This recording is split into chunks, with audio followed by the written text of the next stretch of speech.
चलिए अब बात करेंगे राजधानी दिल्ली की। यहां के तुर्कमान गेट इलाके में हुई पथराव की घटना को लेकर पुलिस ने बड़ी कार्रवाई की है। देखिए, अब तक कुल मिलाकर 5 आरोपियों को गिरफ्तार किया गया है, जिन्हें आज 30 हजारी कोर्ट में पेश किया जाएगा, जबकि कई और भी अन्य हैं जिनकी तलाश लगातार जारी है।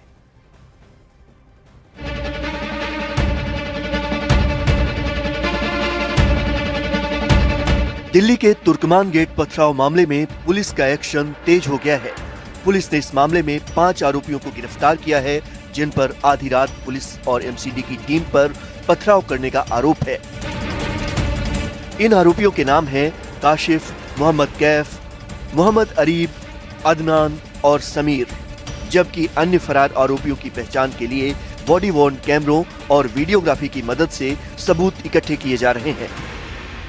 तुर्कमान गेट पे जो कल रात स्टोन पेल्टिंग का इंसिडेंट हुआ है, इसमें दिल्ली पुलिस ने धारा 121, धारा 123, 221 भारतीय न्याय संहिता और धारा 3 prevention of damage to public property act और 191 जो कि राइटिंग की धारा है के तहत मामला दर्ज कर लिया है।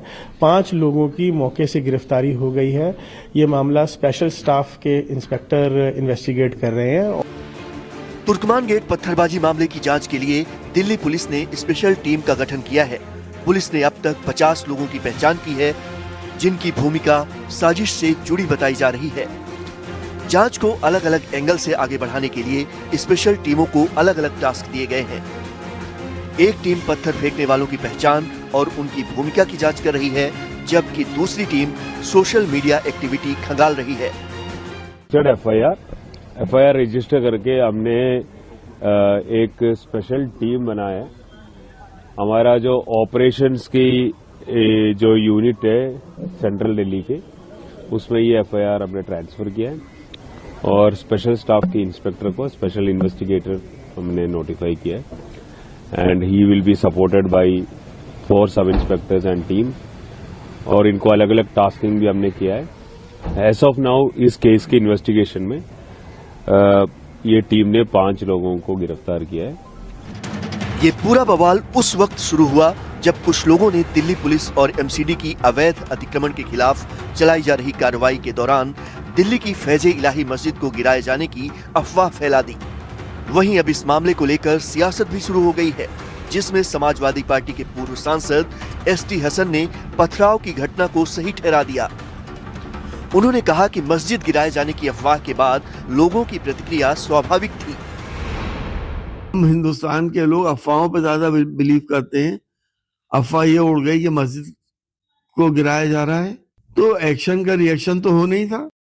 दूसरी तरफ कांग्रेस और समाजवादी पार्टी ने दिल्ली तुर्कमान गेट इलाके में मस्जिद के पास से अतिक्रमण हटाने की कार्रवाई पर ही सवाल उठा दिए हैं।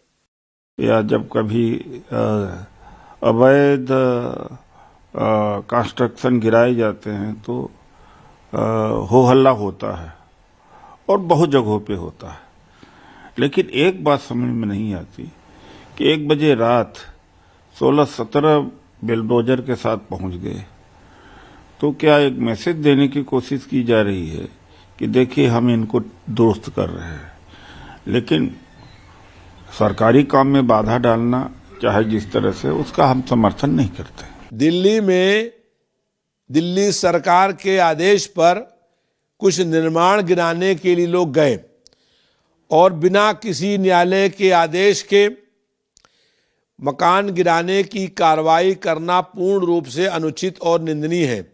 सुप्रीम कोर्ट ने बार बार कहा है कि अगर किसी का मकान गिराना है तो पहले कोर्ट का आदेश होना चाहिए, लेकिन भाजपा सरकार के मुख्यमंत्री ही खुद ही न्यायाधीश बन गए हैं और न्यायाधीश बन करके वो लोगों के मकान गिराने का काम कर रहे हैं। उधर तुर्कमान गेट के बाद अब दिल्ली के जामा मस्जिद इलाके में भी अतिक्रमण हटाने का अभियान शुरू किया जा सकता है, क्योंकि दिल्ली हाईकोर्ट ने नगर निगम को निर्देश दिए हैं कि वो अगले 2 महीनों के भीतर ऐतिहासिक जामा मस्जिद के आसपास के पूरे इलाके का सर्वे करे, और अगर इस सर्वे में कोई भी अवैध निर्माण या अतिक्रमण पाया जाता है तो उसे तुरंत हटाया जाए।